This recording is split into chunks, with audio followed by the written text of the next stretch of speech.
Good afternoon, Patriots. How is everyone? I see my friends Jeff Davis and Benton Blount on here. Good morning, Harrison Musselwhite. Good afternoon, Good afternoon, sir. Hey, let me Can you turn hear the me? sound up. I can barely hear you. Oh, wait a second. I got the volume turned down. We plug it into the big screen here. There we go. Much better. Well, we the people on. say gates of hell Can't hear no you, just so you know. no new taxes, period.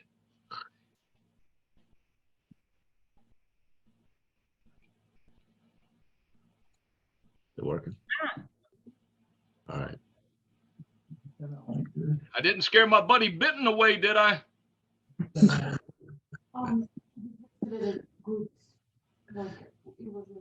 And it's on the Greenville GOP events page.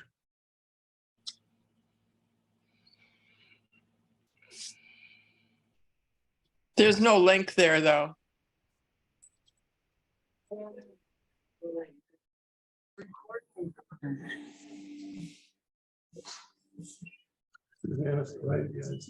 Hey, I got mine off the Greenville County GOP page. Okay. Can I be heard? Yes, David, we can hear you, brother. Hey, David. Hello.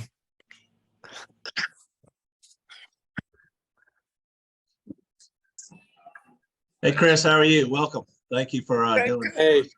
Oh, my pleasure. Let a few people get on.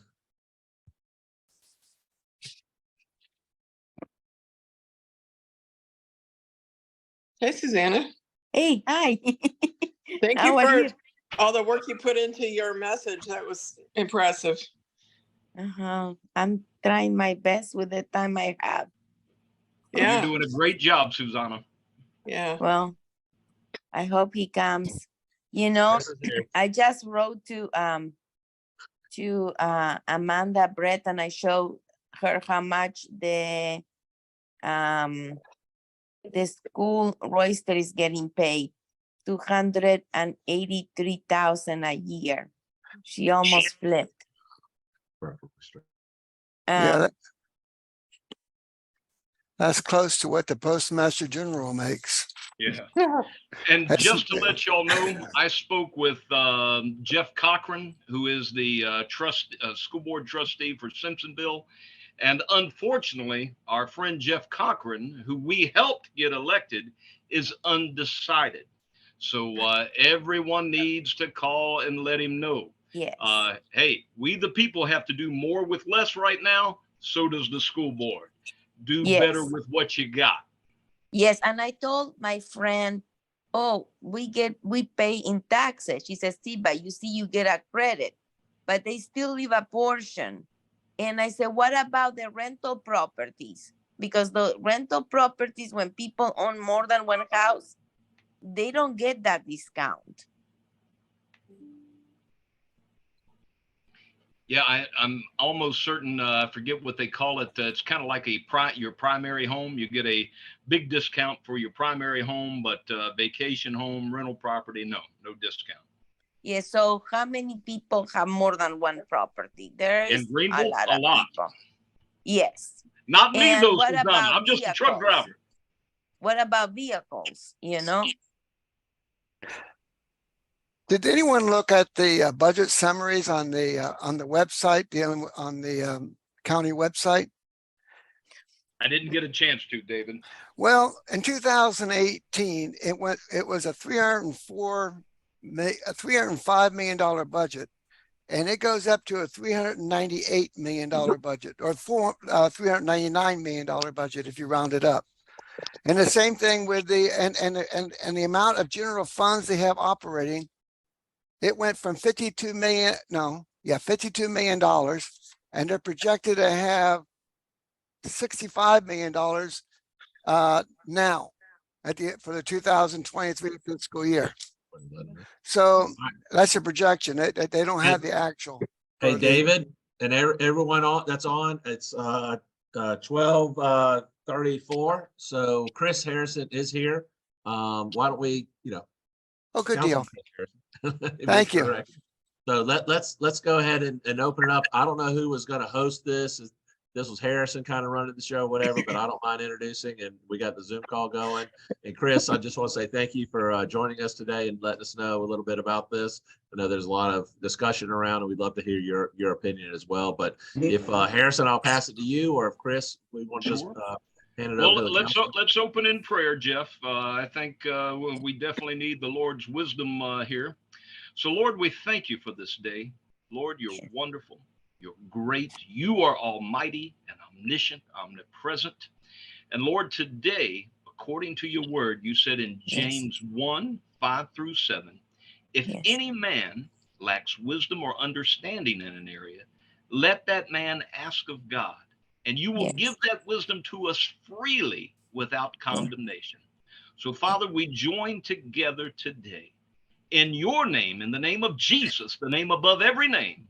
And we ask you in Jesus' name today, Father, fill each one of us, including and especially our council members. Fill us with your wisdom, Lord. Fill us with your strength to do the right thing. In Jesus' name we pray. Amen. Amen. Amen. And just so you know, we're probably going to mute everyone. And if you have a question that you'd like to ask when that opens up, there's a reaction button at the bottom. Just click that reaction button and raise your hand. And just like I just did there, and then we can come to you for a question, so we kind of keep this orderly. So thank you. And we'll hand it off to Harrison and Chris. Well, I want to introduce our county councilman, Chris Harrison, and I will let Chris tell you a little bit about himself, what district that he's representing.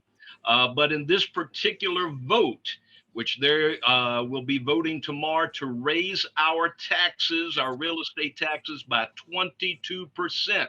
And folks, 2 years later, they're going to raise it by 15% when the county reassesses our property. That's a 37% increase in 2 years. And we, the people, say, gates of hell, no, it's unacceptable.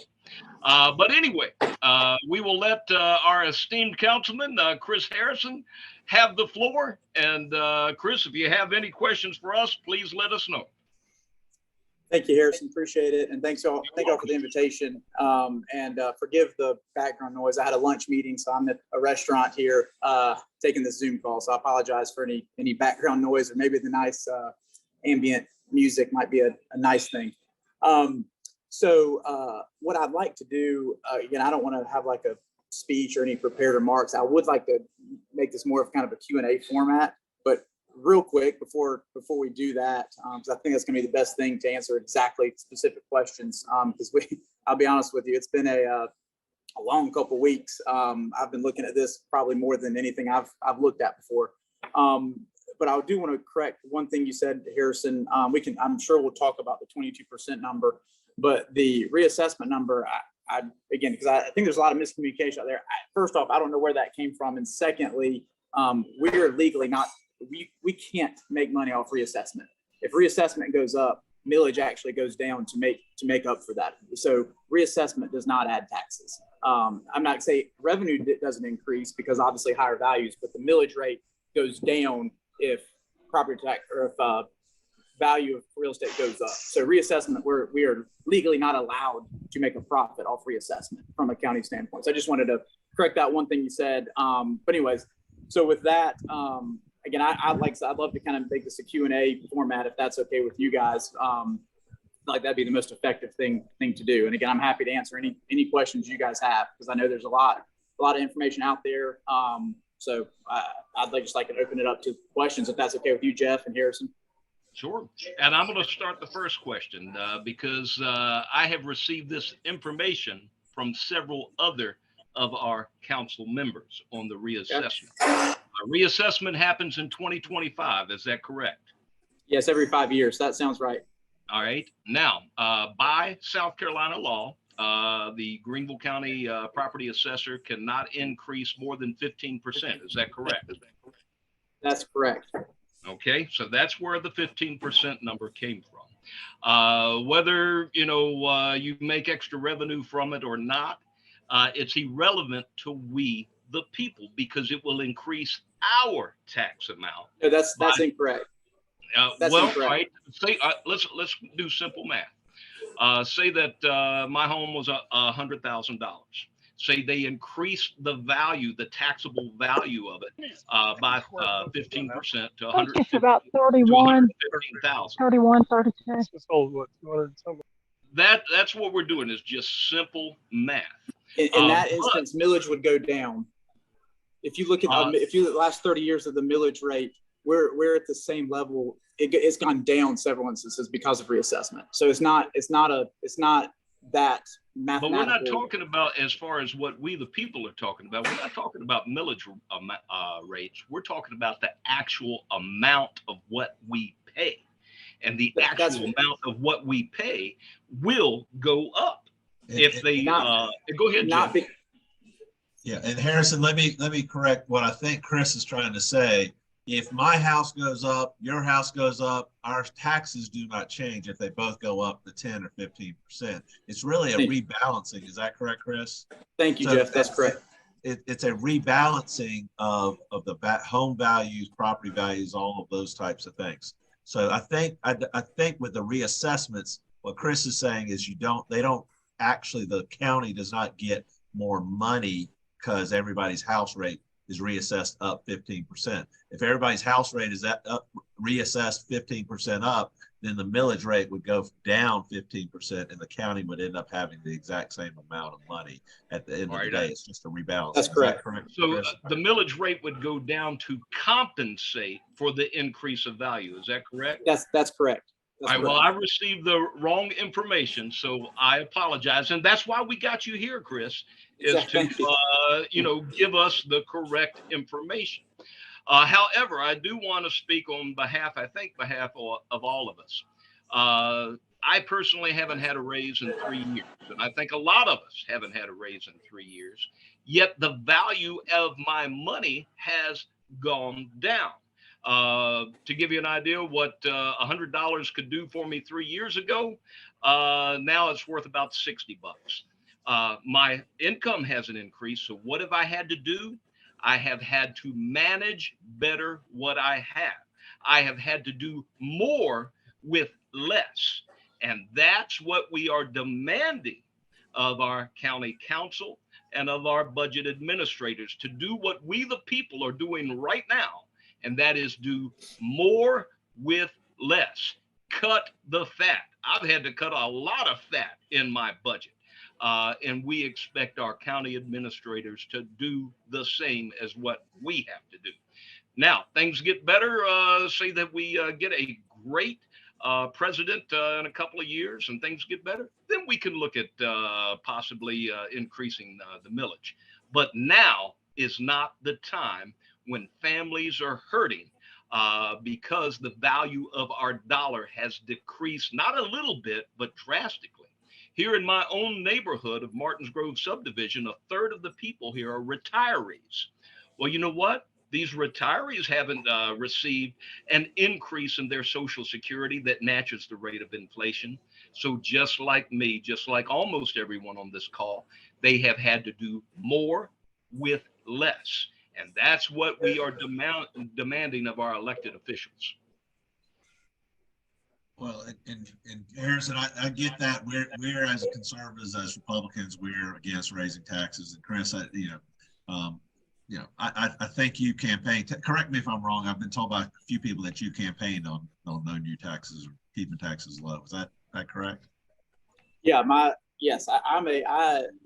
a conservative Republican, and so yes, I campaign and still believe I fight to raise taxes. That's that is my promise. I promise, and I stick with that promise even now. I mean that's fighting to raise taxes is also not burying my head in the sand and saying in no way, shape, or form are we ever going to have to raise taxes. I think those are two different things. And also, I will say this too. I think something that we've lost whether it's local, state, national party politics, I think something that Republicans have lost. Republicans used to be seen, and hopefully in some circles we still are, as the facts. And I think I even kind of alluded to this in my text with you, Jeff, facts and figures and actually reasonable side of government. We don't base a lot of things on feelings and emotions and assumptions. I think we've started to lose that a little bit. We've started to base some decisions on that, which is honestly what the left does a lot of times, in my opinion. So also that's what I believe in. I believe also to look at numbers, look at facts, look at actual statistics, and figure out the best solution. So again, there's, I've had a lot of people say to me over the past couple of weeks, I feel like the county should have a lot of money. I feel like the county has more money than they know what to do with. So again, I feel that way too. I wish it were the case. But again, I'm trying to avoid the feeling and emotional side of this and actually try to stick with the problems we have. And I'll tell you this, one of my favorite movies is Apollo 13, and it will open up the question in a second. And and I don't know if y'all have seen that movie. It's one of my all-time favorites. And there's a scene in there where the spacecraft is blown to shreds. There's a million things going wrong. You don't know which way's up. And Ed Harris, the actor who's in command of Command Central there, all those people are running around freaking out, and he says very calmly, "Let's work the problem, people. Let's work the problem."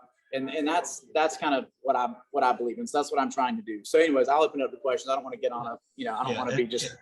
Yeah, and I'm with you on that, Chris, and I understand that. It's like with the gas tax. I would have no particular problem with an increase in the gas tax years ago, but issue number one was reform. We didn't get reform of DOT. We just got more gas tax. And I think one of the big elephant in the room is the fact that I see that we all see that golden Taj Mahal down there at University Ridge, and it's frustrating people to see bragging about the same people that designed the Apple campus out there in Silicon Valley did some of the design work on that, and why are we putting up with that? It seems like some people are living fat on the hog, and we're not getting the reform or the analysis, deep analysis that might be necessary, as opposed to just we got more money, let's just spend it on a big fancy building. Do you have any comments on the building and where we are?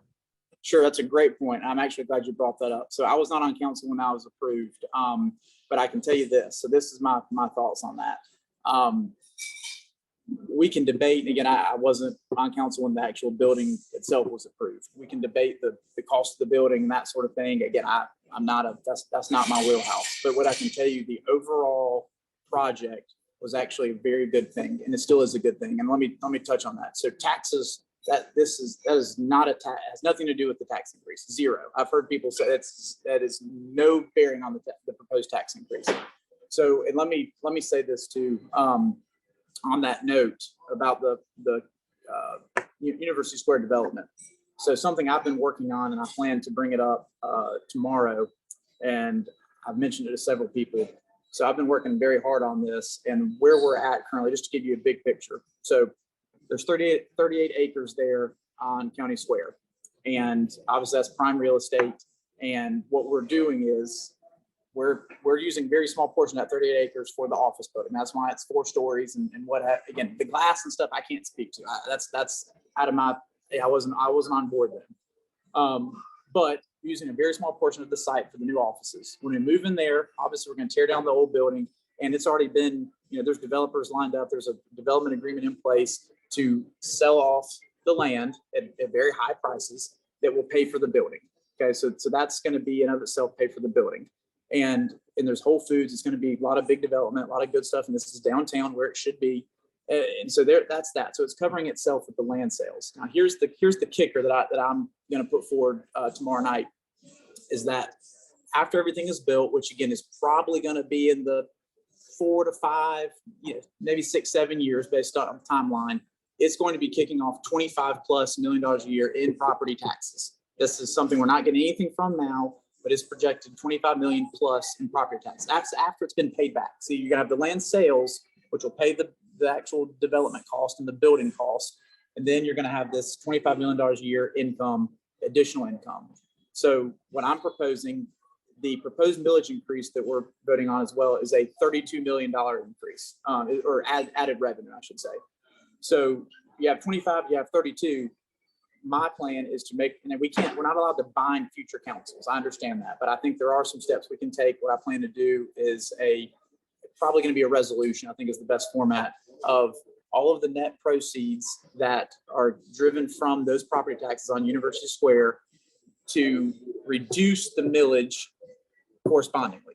So, and again, I know people say I'm crazy. I've gotten laughed at for saying that. And people say, oh yeah, once government has your taxes, they're never going to give it back. And I understand that sentiment. And that's why I'm doing this. I'm big on this, whether I'm around in 4 or 5 years or not. I think this is very important to do. And I think we have to think of solutions. So we can't just come up with problems and saying, we got to pay for this, pay for that. We got to pay for law enforcement or increased taxes. Just coming with problems does no one any good. For instance, I'll give you an example. If I were to just vote no tomorrow, period, blanket no, that would solve nothing. It's not a solution. That is not a solution. The fact is, as Harrison pointed out, inflation is a problem. It's a problem for me personally. It's a problem for all of you. It's a problem for everybody. And now I can't speak for the long history of county council. I haven't been on here that long. So I don't know why steps are not put in place and why this hasn't been addressed over the last 15, 20 years, because the reality is 28 years ago was the last millage increase. And I think it was a 12 mil increase 28 years ago. And over that time, or when they did that, the council at the time said, hey, we're doing this millage increase. We expect this to last us. We won't have to do anything else for 5 years. And that was 28 years ago. So I can't speak to what's happened in the interim, but what I can tell you is there's been some, in my opinion, and again, Joe Cornell and staff, they have they're not perfect. They have some faults, but I can tell you they're pretty sound financially. They have a lot of experience in government finance, and they've gotten creative over the last 28 years, in my opinion, with how we've extended our dollar. To Harrison's point, we've made our dollar go a long ways. It'd be hard pressed to find any government that hasn't raised increased millage in 28 years. So I say all that to say, we can't just say problems, because if we just have problems, that does no one any good and doesn't do the taxpayer any good, doesn't do the county any good. So we have to think of solutions. So I'm glad you brought the building up, and that's my plan, is to actually, again, there's going to be a gap there, 3 to 4 year gap of we got to do something, but the plan of actually putting in place to reduce millage from the proceeds from the tax revenue of the county square development is something I'm working towards, to actually come up with a solution to try to reduce millage. So coming full circle, when I say fight for tax reform and not to increase taxes, that's how I fight. Let's work the problem, let's come up with solutions. So that's kind of my opinion on the county square development. Again, I can't debate the nitty gritty budget of the new building, but I can tell you, as the project as a whole, I think it's a smart idea to monetize that site. We didn't need 40 acres in prime real estate for county offices. So I think monetizing that site and making sure it goes to good use and help the taxpayers and reduce millage, I think is a solution that we need to push for. Yeah, and Chris, I agree with and like what you're talking about doing tomorrow to kind of dedicate those funds to help reduce this millage. But my basis, even at the time when they passed this thing, was the fact that, that was an old shopping center development. When the county first moved over there, we should have done the same thing. Imagine the additional revenue that we could have spent or picked up, for the county building that you've got right there, and then the cost of the building. So I think the citizens are seeing county officials living high on the hog with that nice fancy building, sitting up there with a nice view, going to have a nice, whatever the shopping centers and places like that are, while they're now trying to, during hard economic times, pass along a tax increase, which we're going to get we're trying to get through county and also on that side. And it flows through. I mean, it flows through to rental units, to businesses, to property, to your automobiles and all that type of stuff. And if Joe Cornell didn't plan properly, then maybe there's an issue there with who the administrator is. Maybe we need to look at that type of stuff. We need to see somebody actually step up and do something and do a deeper dive analysis of this, as opposed to, Greenville has not increased just because of growth over the past 20 some odd years.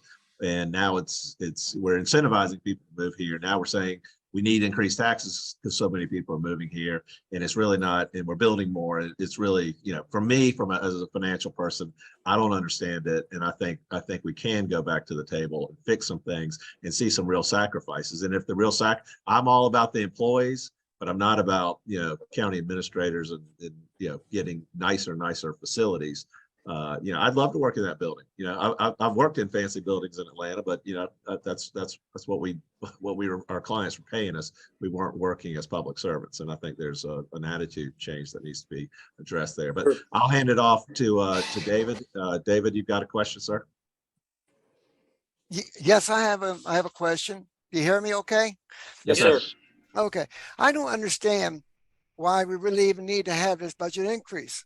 I looked at I went onto on the website, and I looked at where I learned about the budget at the Post and Courier. And I looked at going back all the way to 2018. Your general fund started at $49 million. And now your general fund is going to be about $65 million. Mm-hmm. Further, I see, we all know about the school board, what they're going to do with a $142 million budget increase. Well, this $137 million budget increase for the county seems outrageous. And I also think that the fact that this affordable housing debacle, it just seems to be a way to have national people come in here and build up all these homes and then leave. I don't want my tax dollars going to the affordable homes. I bought my home. I think what it does is it keeps the houses, appreciating in value, and you just keep having to go ahead and make more affordable homes, so these other homes keep appreciating in value. It's a vicious cycle. We shouldn't be doing anything with affordable home funding, and that's my feelings on that. But as far as the need for the budget increase, I don't see it. I just simply don't see the need for the budget increase. Every year we've seen increases. Every year we've seen increases with this. We have growth. We're getting more people getting property taxes coming in, and they're paying more taxes all around. And so, not with the millage increase for the last 20 years, we're still seeing enough to be able to increase the budget every single year by the growth that we're seeing. I don't see a need to increase the budget. David, do you mean increase the taxes? Is that what you mean? That's what I mean. Increase the taxes. I mean, I'm not I go along with what you said, that do with what we have, and what we have, we're getting more and more because Greenville is growing, and with this affordable housing, these homes aren't affordable. And the average family income is $80,000 for a family. They can't afford these $300,000 homes. And so let Greenville build Greenville. Don't bring these national contractors in to build these massive subdivisions and they leave. I made the mistake after a storm that we had in Greenville 10 years ago, and I got one of these shenanigan people to put a new roof on my roof. I just got through replacing that roof. They leave, they don't care. They did a lousy job on my roof 10 years ago, and I had to replace it just last year. And we're having all this construction, affordable housing. Who's getting these contracts and who's getting the, I don't want to accuse anyone, but what's going on? I don't understand this affordable housing thing. But as far as the need for the budget, I'm totally against any sort of increase. You've got three things there. Let me address first off the fund balance. You said it was 30-something million. Now it's 60-something million. It started in 2018 at 49, and now projected it's going to be $62 million. Yep. That's what you have in your balance. Correct. So the fund balance is for several things. We need to keep it about 20% of our overall budget to keep the ratings, the bond ratings, AAA credit ratings that the county has. Secondly, you have to have that much because if you think about it, property taxes are collected once a year. So payroll and a lot of other expenses have to be paid throughout the year. I believe last time I checked, I believe the payroll is about $2 million every biweekly. And you get your lump sum of ad valorem taxes once a year, property taxes. So that is why the fund balance needs to be kept at those levels. So it needs to be about 15 to 20% of our overall budget, which would be about $60 million. So that's why that is there, and we need to have a solid fund balance for. It's just like anything. It's your nest egg. I mean, it's what everybody says. You got to have a safety net, a nest egg. It helps us operate the county while we're waiting for property taxes to come in. We have to have a working operational budget. So that's why that's that high. secondly, what was your second question? I know affordable housing. What was the people coming in? So let me say this is a fact that we've been a figure, I should say, that we've been running into, and it's interesting. So we always knew that for owner-occupied single-family homes, the county actually loses money.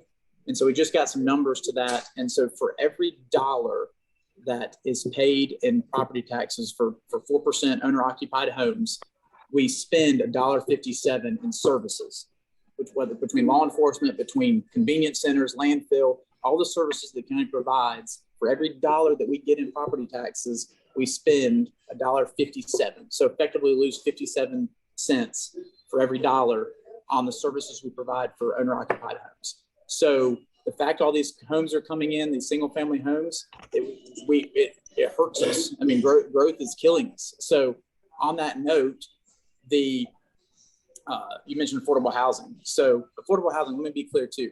This is not Section 8 housing. This is, a better term would be workforce housing. And the reason it's important, and I say important, that if you look at the percentage of the budget, it's a very small percentage. And honestly, portion of that is actually put up by Prisma. Prisma contributes $1 million a year. So of the budget, I think it's proposed $2 million 2024, $3 million 2025. Well, $1 million of that each is from Prisma for specifically affordable housing. So let me quickly explain. This is kind of more my realm here about affordable housing, my background. So the reason for that, this is obviously managing growth is a big part of our responsibility. These are ways to manage growth. And I say that what affordable housing does, it's not just national builders. Quite frankly, national builders are not doing affordable housing. What this does is provides development to stay inward, because it provides housing on what is usually more expensive, more valuable land. Typically infill development is where affordable housing is done. And what this does is this creates a model and a method to have more infill type development, because if they don't, to your point, the only way people can get affordable housing is for builders to go further out and buy cheaper land so they can build cheaper houses. So when there's not affordable housing closer in, all it's going to do is keep spreading out, sprawling out, get cheaper land, because the land value is directly tied to housing cost, obviously. So what this does, this allows for local developers and national developers and builders, whoever, to build more affordable housing closer in on what is typically more valuable land. So that's what affordable housing does. And again, I don't misconstrue the fact this is not Section 8 subsidized housing. This is affordable workforce housing for, to your point about $80,000 a year, you can't afford a $300 a house. You're exactly right. It's a problem. It's a problem. And we have people coming in from out of town who, can pay cash for large housing prices. So that's a problem. It's driving up the house costs. So we have to do something for our existing residents. So this is not, I don't want people to misconstrue that when they see affordable housing in the budget. This is not $2 million of subsidies being handed out for people to help, pay the rent of Section 8 housing. That's not what this is. This is a tool that allows and again, I'll say this, and I know this is probably going to be a question asked too. The trust in affordable housing, I would argue, I don't think I even have to argue. I think it's probably factual. Those two programs are the best stewards of county dollars, arguably probably over any department in the county, with the return on investment you get and what it's actually working towards to help manage growth. Again, so those are programs. I see why people throw them out there to be on the chopping block. But I think when you actually know the full story, know why they're there, what they're actually doing, and the return on your tax dollars you get from those specific programs, I think it's a different story. So, and that's why I wanted to even get on this call, because I think there's a lot of misconceptions with people they hear affordable housing. And I know before I really got involved, I know what I thought about that. But I think when you learn and actually see the details of what that's providing, the tools it's putting in place, and again, your actual return on investment of your tax dollar for those specific programs, it's a different animal. So So I hope that answered your question a little bit, but I would disagree that that's something that should not be in the budget at all. I actually feel pretty strongly that helps on several different avenues. But, and again, we're not talking about a $50 million line item. It's in the grand scheme of things, we actually probably should be doing more, but it's not a very, for all it does, again, we probably should be doing more, but again, it's a start and it helps on a lot of different avenues. But I thank you for that. I hope that answers some of your questions. Well, it helps somewhat. It just bothers me a lot to have $136 million budget increase and the school board's proposing $142 million budget increase. The school board, so I agree with you. And I mean, and the superintendent makes almost as much as the postmaster general. And so I'm not. But I'm sorry, I don't mean to interrupt you. I'm not going to throw the school board under the bus. And I have not looked at anything on their budget at all. I've been preoccupied, so I don't want to presume I know anything. But I can tell you that this is a fact. And again, I'm not comparing. I'm not trying to say they're the same, but this is factual. Greenville County. Keep in mind too. You all probably know this. Of your property tax bill, Greenville County portion is a very small percentage. Currently, we're at 48 mills. And again, the proposed increase would go to 59 mills. But just to put things in perspective, the school district is 200 mills. So again, I'm not saying it's right or wrong or trying to throw them under the bus, but just when you're talking about Harrison, you mentioned doing more with less. When you compare those two, even with this proposed increase, would be about a fourth of the school district millage. I think it brings home kind of some of the points that we've been trying to say is we feel like we're operating pretty lean and mean. I mean, this is not something I don't want to be going through this. I don't want to have a tax increase, but I also can't just sit here and bury my head in the sand and pretend that all these problems will just go away. So yeah, I agree with you on the school board. I don't pretend to know all the details of what they have going on, but I don't have any control over them, and I don't want to throw them under the bus, but that's a whole nother animal there. And Chris, just to let you know, we at the Greenville County GOP, we are jumping all over the school board. We are telling them the same thing we're telling the council. Sure. Gates of hell no to these tax increases. Now, I want to throw out a proposal to you, and then I want to get everyone else to kind of give their input if they would like. I will tell you what's unacceptable to we, the people of Greenville County. A 22% tax increase is unacceptable. 15% is unacceptable. 10% is unacceptable. 8% is unacceptable. And I'll leave it there.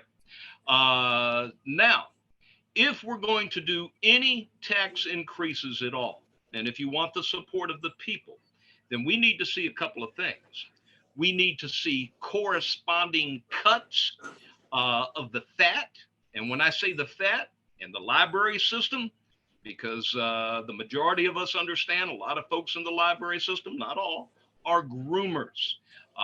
They have put pornography, 4-year-old section of our library system, and put stuffed animals, Chris, next to this pornography to draw the children to it. No. You know what God said about that. It's better for a person to be thrown into the deepest parts of the ocean than to offend or hurt one of these children. Second of all, the arts. Hey, rich people, they can afford to fund their own arts. Let's cut the fat out of the arts. So we want corresponding cuts in the budget of the fat, and that does not include the Greenville Sheriff's Department. Our deputies, and Susanna, I'm going to let her speak to this in a minute. According to what Susanna said, there's still funding left over from last year for 12 deputies. No, the Greenville County Council is not going to put our safety at risk. That's not cuttable. Our Sheriff's Department is not cuttable, but there is fat in the budget. And then I have enough. Now, I do want to ask you real quick, because I kind of want to know where I'm coming from. Chris, what do you do for a living outside of council?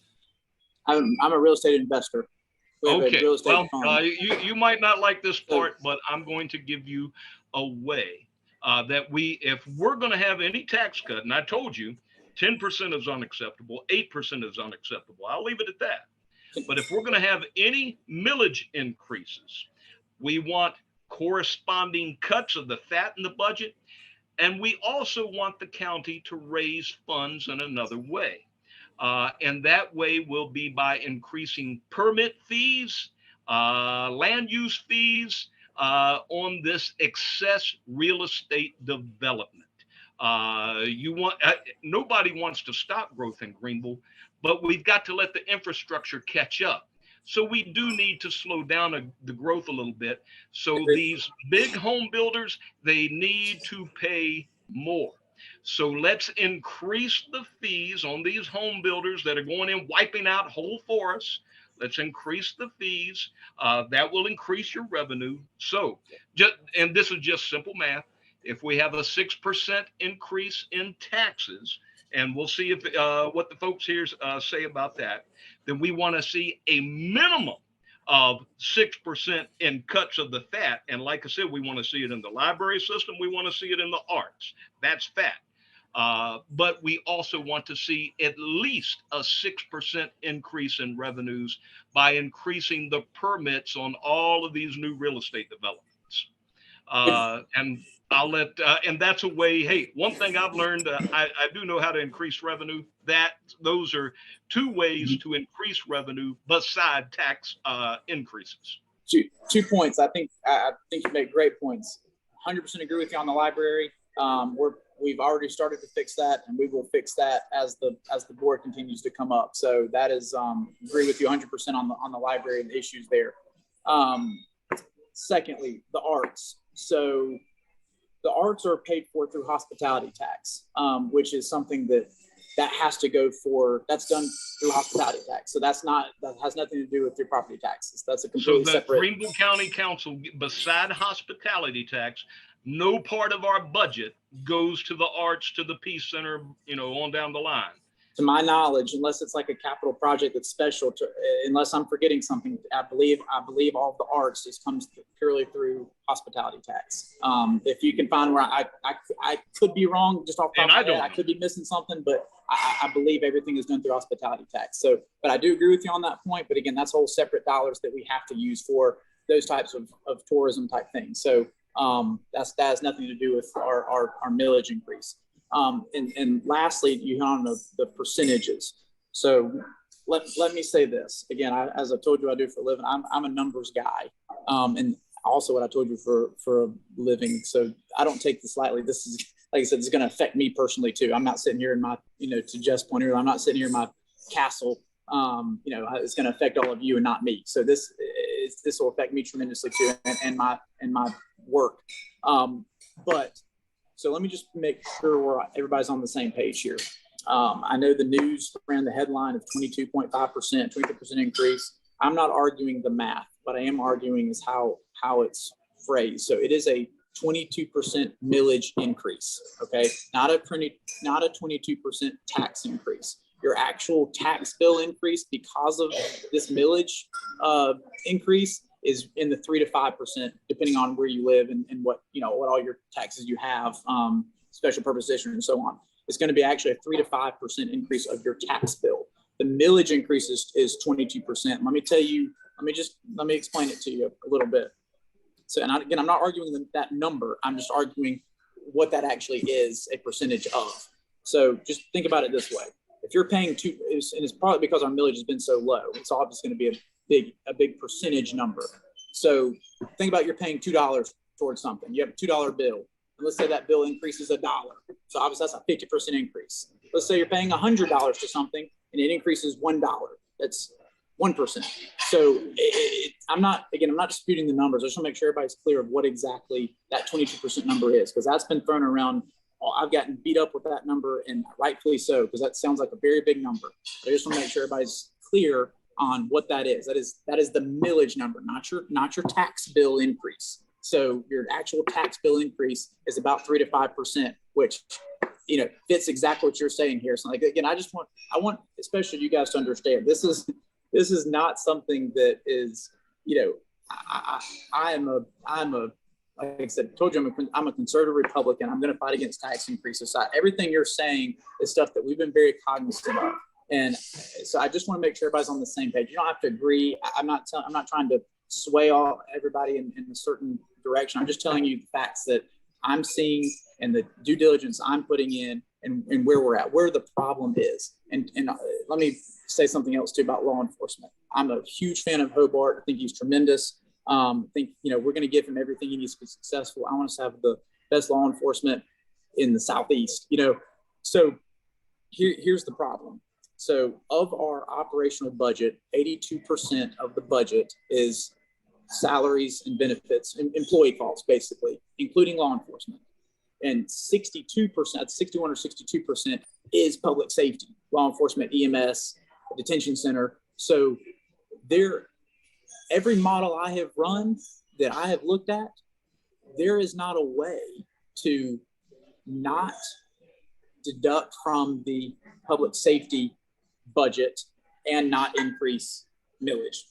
It's just, if you can find a way, it's not. And because I say this, and this was just, I believe it was about 5 years ago, to kind of put numbers. I like putting numbers behind things. So we could hire deputies I think it was about 5 years ago in 2018, before COVID, before everything we got going on with inflation, for about $28,000. Now they're $42,000. Plus you have cost of living increases, the STEP program, which has done a good job keeping officers. Because the reality is, if we're not competitive, they'll leave. They'll go to Spartanburg County. They go to Lawrence County. They're not, just because they live in Greenville County doesn't mean they have to work for our sheriff's department. So that's a big expense that we have had. I think just the raises alone, I believe I'm right by saying this, I think just the cost of living we have every year is about $5 million. And again, they deserve that. I'm not saying we should cut them. I'm saying we have to figure out a solution. And to your point about raising revenue, that's kind of what I alluded to on my, from the County Square Development Project, not just raising revenue, but having it correspond to the millage, try to bring millage back down with increased revenue. And also to your point about the developers, I agree with you. The I word's a bad word around these parts, but I think impact fees is something we are definitely going to look at. And also, but here's the point of this too. It still doesn't help the figure I brought up earlier. We can charge them to help with roads and pay per lot an impact fee for developing.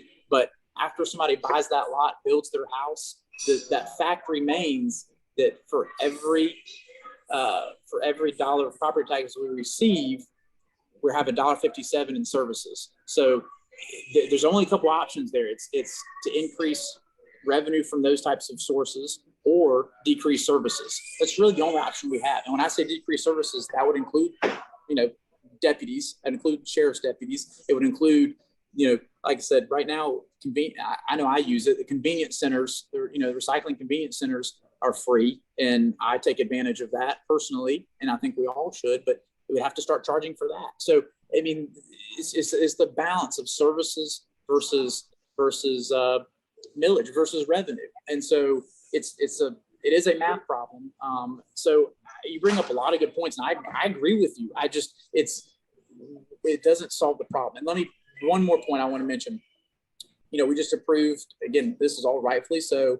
It was last year, 2 years ago, approved a pretty substantial increase for law enforcement. I believe it was a 6% raise pretty much across the board for the reasons I mentioned earlier. A, they deserve it.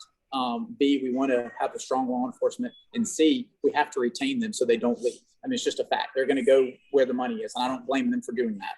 So we approved a big increase 2 years ago. And let me say this also, with COVID, the county got about $41 million for lost revenue. And now, while it was lost revenue, I'm here to tell you, in my opinion, I don't think it's my opinion, I think it's factual, that all that lost revenue was not due to COVID. A lot of this was kind of the same issues we're seeing today. So the one-time COVID money actually disguised a lot of the problems we're seeing now. So it was kind of delayed a couple of years because, I'm not saying because of COVID, but it was because of the COVID funds from the federal government we received.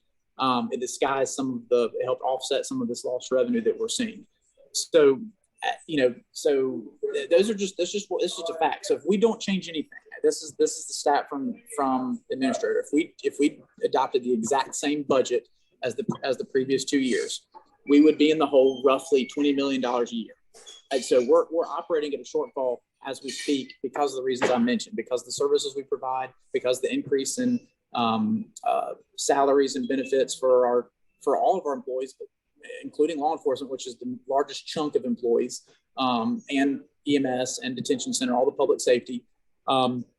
And also, let me touch on too. I agree with you on increasing ways to increase revenue, permitting fees, and animal care fees. A lot of those fees, we are 100% going to increase those. I'm pushing for that myself. Now, I will tell you this: when you look at the numbers, even doubling all the permit fees doesn't get you where you need to be. So I agree it's a step, and we're going to do that, but it would not solve the issue without having to decrease services, including public safety. So that's just the problem. Again, as I mentioned earlier in this talk, when I say that movie quote, work the problem. I'm not going to blame how we got here. I'm not concerned with that at the moment. I'm looking at current day. What is the problem? How do we fix it moving forward? And how do we fix it now? How do we fix it in the future? Because I can tell you this right now. Voting no, just a straight no, we'll be in the exact same position, if not arguably a much worse position 2 years from now, if we keep the exact same budget. With decreased sheriff's deputies, no added new positions. So, that's where we're at. So that's just where we're at. So again, I hope I answered some of your questions there, and hope it makes sense. And Catherine, before I let you jump in, I want to respond to Chris. Chris, 0 to 22% in 1 year is unacceptable, period. 0 to 15% is unacceptable. Now, I agree with you from what you told me. Revenue needs to be raised, okay? So I think most of us will probably be in agreement with that. And the other thing that most of us will be in agreement with, the revenue that we have needs to be managed better. So we can immediately solve that 20 million shortfall, maybe by a small increase in the millage. And again, I want everybody else to comment on this too. I'm willing to do a small increase, less than 8%, not 22%, but with corresponding cuts in the fat in the budget, not including deputies or our safety, and increased revenue raising. And these are things that you have to demand. Impact fees immediately. Raise permit fees. These will raise the extra $20 million to cover any budget shortfall.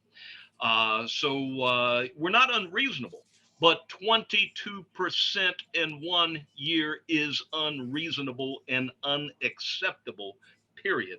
And Catherine, let you go, and then our friend Jeff Davis after you. Yes, I don't know if you can hear me or not, Chris. Yes. Yep. Okay, I appreciate your time. I know this is a very complex budget, as you were indicating as you talk. Where do you specifically see where they can cut out some fat? And you can cut out. Sorry, I didn't keep going. I'm sorry. I didn't interrupt. Is that what can happen tomorrow night, where you can agree to cut out something, keep some things? Or is that a process of voting yes or no now, and then you revise it later? I guess technically both, to answer your question of the process. I mean, amendments can be made tomorrow, or there's still third reading as well. So yeah, there can be amendments made tomorrow night for sure. So short answer, yeah, I agree with you. I guess the problem is what do you cut? I mean, when you say fat, the only fat left is services. That's from everything I've seen, or the stuff I mentioned earlier, which is the affordable housing piece. If you combine all of the quote unquote, I guess discretionary. I don't like using that word, but I guess that's the word to use.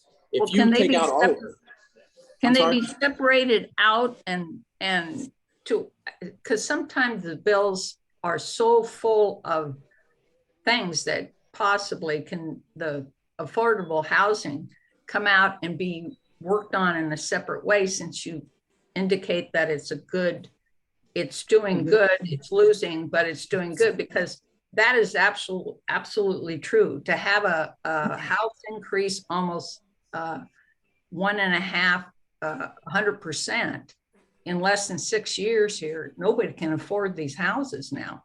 Yep. And That's right. there isn't enough of that way. We see big development in the city. I'm not a city member, but we could be annexed where I live into the city.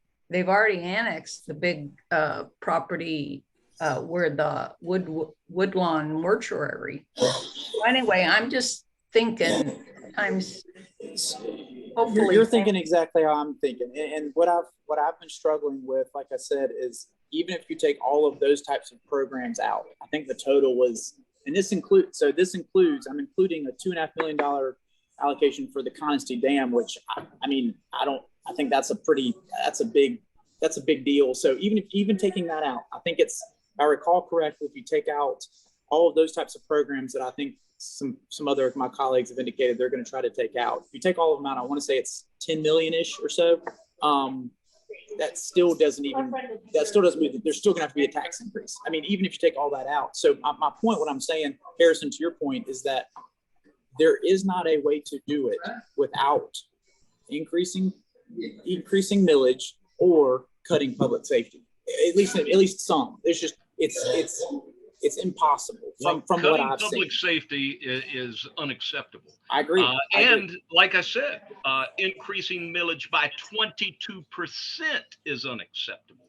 But let's look at less figures. Let's look at increasing millage by 6% with corresponding fat cuts, not including public safety, and corresponding raising real estate development impact fees, raising real estate permit fees.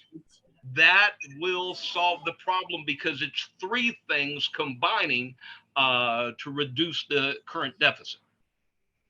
Harrison, you bring up good points, and here's the thing that, again, this is kind of my world. Here's the thing that's a problem with that. I agree with you, and we're going to do that. But when you're talking about salaries and operational budget, you can't rely on permits and impact fees because those are one-time fees. If you have a down market, you don't have so many permits, you don't have so many developers coming in. I'm not saying growth is going to stop, but you can't rely on those types of revenue for salaries and benefits, which is predominantly what our operations 6% millage increase you can. Have you run those numbers? I don't, and I'm going to let you look those numbers up, but off the top of my head, I believe, okay, I could be wrong, but I believe that 6%, not including the cutting the fat out of the budget, not including the impact fees that need to be raised, the permit fees that need to be raised, that should come pretty doggone close to solving the deficit. Well, that's again, I was in business for 30 years. I have paid hundreds of salaries, millions of dollars. I understand. Have you raised your prices at all? Unfortunately, yeah, I did. That's where we're at. But again, we're not being unreasonable. 22% is unreasonable. Let me explain. I'm not disagreeing with that, but let me make sure. You said 6%. I want to make sure we're talking about the same thing. 6% increase in millage. You were talking about a 22% increase in millage. I'm talking about a 6% increase in millage, which off the top of my head would increase my taxes, my real estate taxes, and I'm the average Greenvillian, by a little over $200 a year. It would also increase my, the folks that I represent, it would increase theirs about the same. And I have a $300,000 home. So yours, if you have a $300,000 home, the current proposed millage increase would increase your property taxes roughly $140 a year. The current proposed. I didn't see that. We gotta get some more folks to sharpen the pencil. But like I said, I want everyone else to speak up. 22% in 1 year is unacceptable. Go ahead, Jeff. Harrison, and Chris, thanks for your time. I know it's been about an hour. I know you're at a restaurant there, and I don't know if we can keep you too long. But just two comments I want to make. You said you supported what Harrison said about the library. and the issues we've had there. You know, I think the library is purchasing a new $6 million building, old Bilo over here, actually off East North. You know, I mean, that seems to be a reward they got for the stunts they pulled. I was harassed by library employees. I sat there and met with the head person there at the library.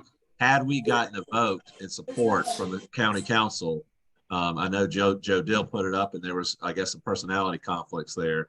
But you know, she should be gone. I mean, we need to reevaluate what's going on. We did not get the support from Greenville County Council, and we got 10 Republicans and 2 Democrats. And that's very disappointing, number one. And, you know, and we can fix some things with the library, and we're not getting the support. And it's not a matter of, oh, let's just, as board members come on and off. You guys can't speak with the power of the budget. And seems to me to just gave them a reward, and I'm a little upset about that. Jeff, sorry to interrupt. Just so you know, the library is not included in this budget. This is just the county portion. They have their own millage, so they come with their own millage request. They have their whole own line item on your property tax bill. So they're not even included in this budget at all. Just so everybody knows.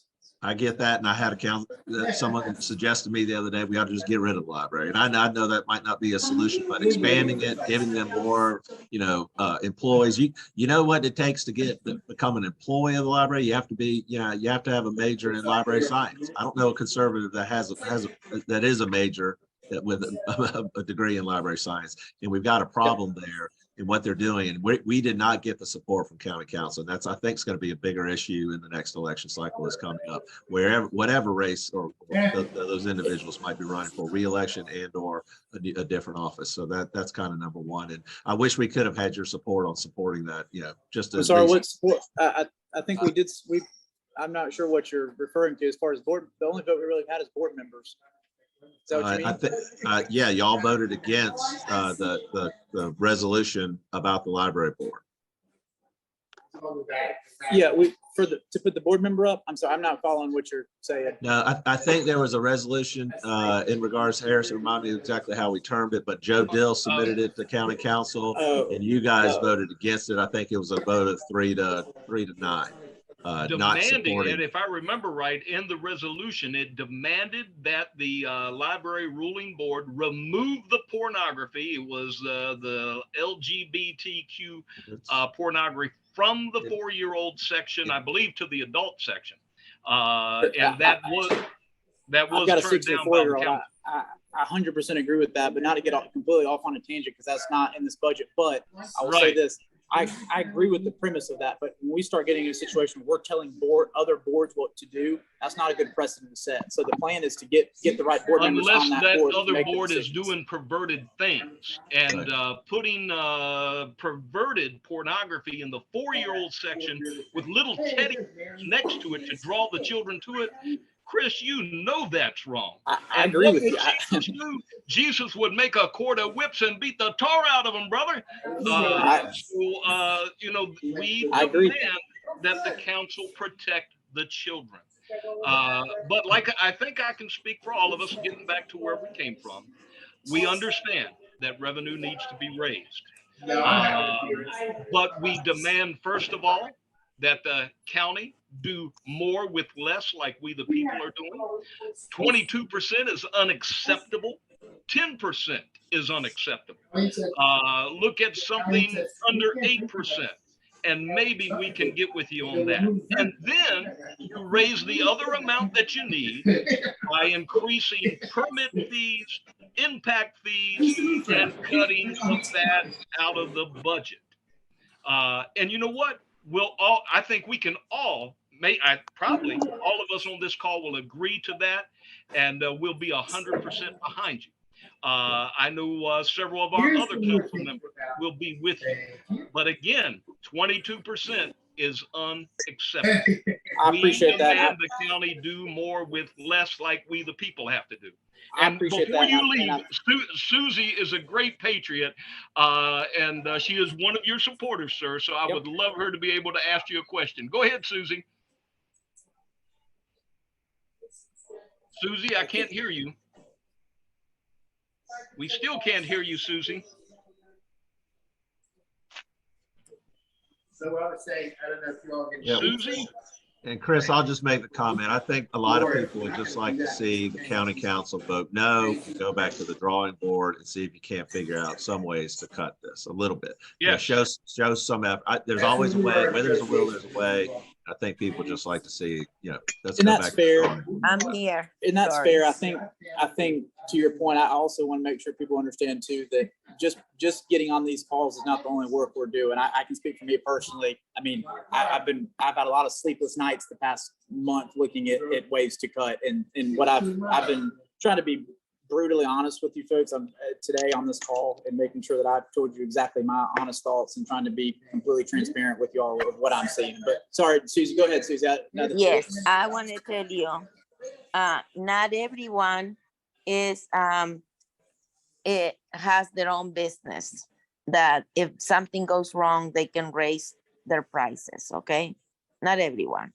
There are a lot of people in the state and here in county that they live in fixed incomes, and they go to work.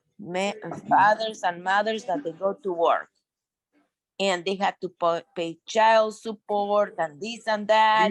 And on top of that, you're going to have $140 increase in their property taxes. They're going to start losing their homes. You're going to see such a chaos that you're not going to say, oh, we were working 20 million under the budget. You're going to see families in the street. Have you seen Los Angeles? Have you seen California? I've been there. There's people in the streets, and all these, you know, they live in cars. Okay, they live in cars. You don't want to destroy your nation. Already we have Biden, the Democrats, putting this budget that doesn't have no race. They can charge us whatever. Okay, on top of the school, on top of local, and on top of the state with this Volkswagen deal. I mean, you know, you think more money, we're thinking like Democrats. We're not thinking like Republicans. I mean, you're going to put into the street a lot of families. You cannot see the big picture right now, but I have seen it. I have seen it, and it's a sin, and it's an embarrassment to the American people that we have incompetent leaders running, and we are supporting them. We know Biden stole the election. Nobody of the Republican Party here in South Carolina did anything to make the vote secure. It's an embarrassment. I think most of the Republican, even the governor, is a rhino. A lot of rhinos, and we are tired. The people are tired. And you will see, when you see people in the streets, I want you to think that could be your son. That could be your daughter in the street. That's not right. That's not how Christians work. This is an embarrassment. And you know what? You talk about Howard Lewis, he protecting us? What's the best? To see the people at the clinics, abortion clinics, getting beat up, getting hurt, and they're not doing nothing to protect the people that go to pray at the abortion clinics. Nothing. Okay, I have Carrie here on the and she can tell you what's going on if you want to. But she's, you know, people are even afraid to talk because of their safety. I mean, come on. Chris, I think you hear Susie speaks a lot from the heart, and she's speaking for some people that she represents, and some folks that we're trying to help out there in the community. And so she's passionate about it. But we appreciate you coming in and addressing some of this. I just quickly wanted to say, we're not happy with the sheriff, and he has not, for 3.5 years, he has not upheld the law. But also, just I made a comment. Where can I see the budget? Like, where can I see all these line items? It's on Greenville County website. Okay, Susanna will get that to us, I'm sure. I did already. Okay. I put down the link. I've been sending emails. I don't know which one because I've been sending for people to see. You can go to the county council. I mean I'll look at it again and look at it. But it's very discouraging. It's very discouraging that they want to increase when we have such a bad government right now, and they're giving millions of dollars to Ukraine. And I don't know why they don't take care of this country first. I wish I could do something about that, but. Yeah, well, hey, Chris can only work on the county. Chris, thank you. Thank you so much for coming on today. We appreciate your honesty. We appreciate being candid. And of course, you know me, I'm always going to tell the truth. I'm always going to be candid. But I think I speak for everyone on this call. And I guarantee you, I speak for probably close to 250,000 of Greenvillians. 22% millage rate increase in 1 year is unacceptable. 15% unacceptable. 10% unacceptable. I think most folks on this call will agree. Hey, yes, we might need to raise revenue. But I think we laid out the prerequisites, and Jeff gave you the perfect plan. We want you to vote no tomorrow, go back to the drawing board, and come back with something that is acceptable that we can agree on. We just think that there's possibilities to go back to the drawing board. Look at this. We got an administrator that we pay $400,000 a year, and he needs to, he needs to find things as opposed to building fancy golden palaces. So, hey, Chris, thank you for your time today, sir. And I would ask to consult other council members to make a motion to perform an audit prior any budget being passed. Say that one more time, Susie. I don't think we heard you. Okay, I would like other consult with other council members to make a motion to perform an audit prior to any budget being passed. Did you catch what she said, Chris? Right. She said that she proposes that before any increase in millage, that an audit is performed. Susie, did you say did you want it to go back 2 years? I think I muted her, Presley. I didn't. Okay. Harrison, I didn't mean to do that because I thought we were getting background noise. So, Chris, I think what it is, people just want to see an audit of the numbers. There's got to be more clarity in exactly where the budget and the numbers are going. So it's difficult for me as a CPA financial guy to figure it out. It's really difficult for the citizens to figure it out. And I think a lot of that is done on purpose. I think a lot of our folks understand the political process and knowing how Joe Cornell is, and he went around and got, as I understand it, he got the votes that he wanted for whatever budget he wanted to do. And even though we are 10 Republicans and 2 Democrats, I personally look at Greenville County Council as one of the most liberal county councils we have in this state. And that's a problem. And I think it was structured to become that way. And I think there's a lot more we need to do. And we got 7 out of the 12 county council members that are up next June in their primaries. And I think we just need to start, really reevaluating everything. We are organizing here in Greenville County. We're organizing by regions. We had 3 regional meetings on Thursday that were a large part discussing this. And I just think there's more that we need to do, and more that we're going to be pointing out to people about the things that whatever the vote ends up being tomorrow. I hope we get enough no votes to stop it and to go back to the drawing board and look at this and provide some more clarity to the citizens.